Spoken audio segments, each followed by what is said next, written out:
I'm playing every roguelike I own until I win, and then I'm ranking them on this here tier list. So far we got Vampire Survivors in A and Bad North in C. Our next game is GWENT Rogue Mage, the standalone GWENT game that adds a roguelike twist for some reason, and is worse than the other standalone GWENT game that focuses more on story and progression, which is what CD Projekt Red does best. But just because Rogue Mage is worse doesn't mean it's bad, right? Let's find out.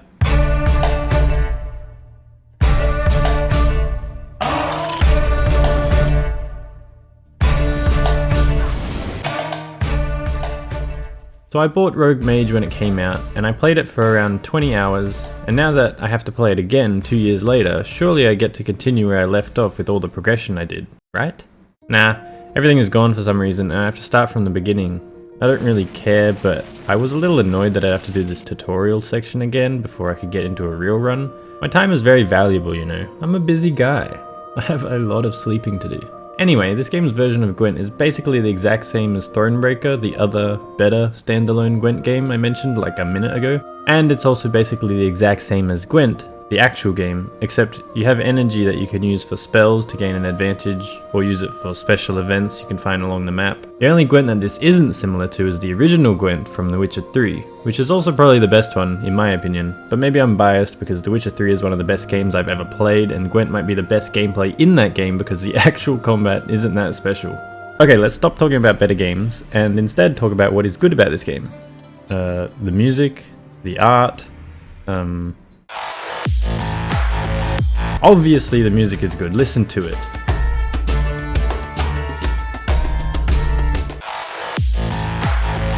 Look how good these cards look. My personal favorite is the Hedge Knight, and also these three guys.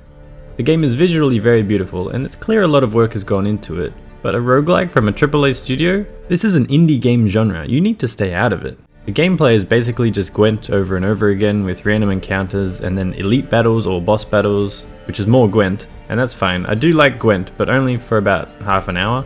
Anyway, I'm reviewing the game a little early, so let's actually play the game. If you've never played GWENT, the basics are this.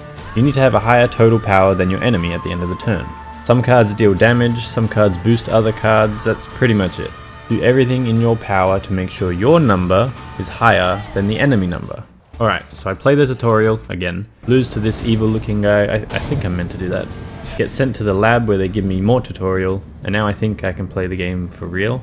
The goal is to kill this white ice dragon, because we want its mutagen for some evil science experiment or something. Remember, I have done this before, but I lost all my progress, so I have to do it again. And I think the real game unlocks after you do this sort of starter run. They take the training wheels off or something, I don't know, but beating the dragon still counts as winning, and that's all I'm here for. I have places to be.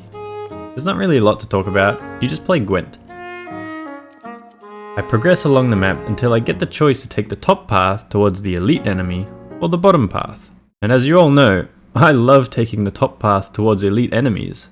If you defeat an elite enemy, you get to upgrade this guy. It's definitely worth it because he ends up giving +1 to every card you have, wherever it is. Anyway, this Bloody Baron card might have been the MVP of this run because he resets the power of a unit, which lets me basically remove more than 10 points from the enemy in a few of these battles. Oh, and we're already here. It's been about an hour and a half, and we're looking pretty good. One last fight.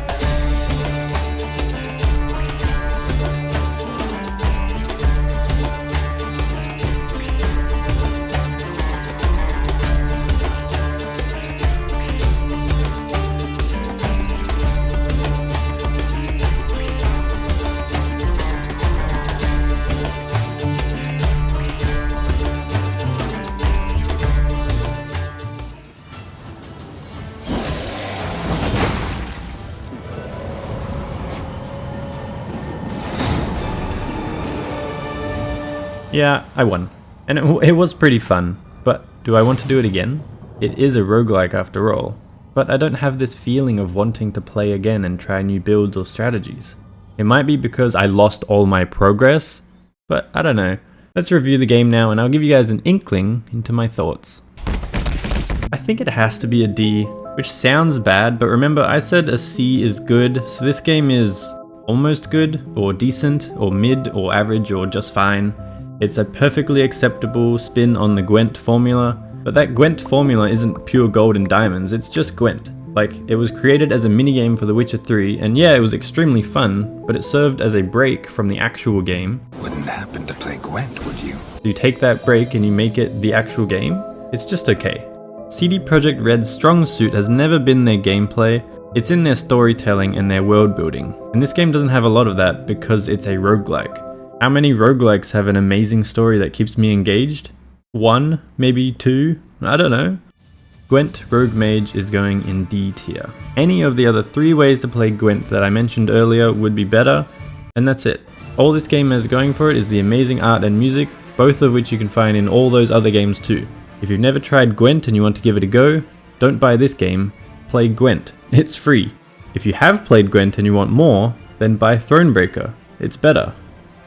If you've done all that and you want more, then and only then can you spend the $13.50 Australian on this game, and you will probably enjoy it for a decent amount of time. Now let's spin this wheel to see what game I'm playing next. Thank you so much for watching. Please leave a like and a sub and keep an eye out for the next game, which is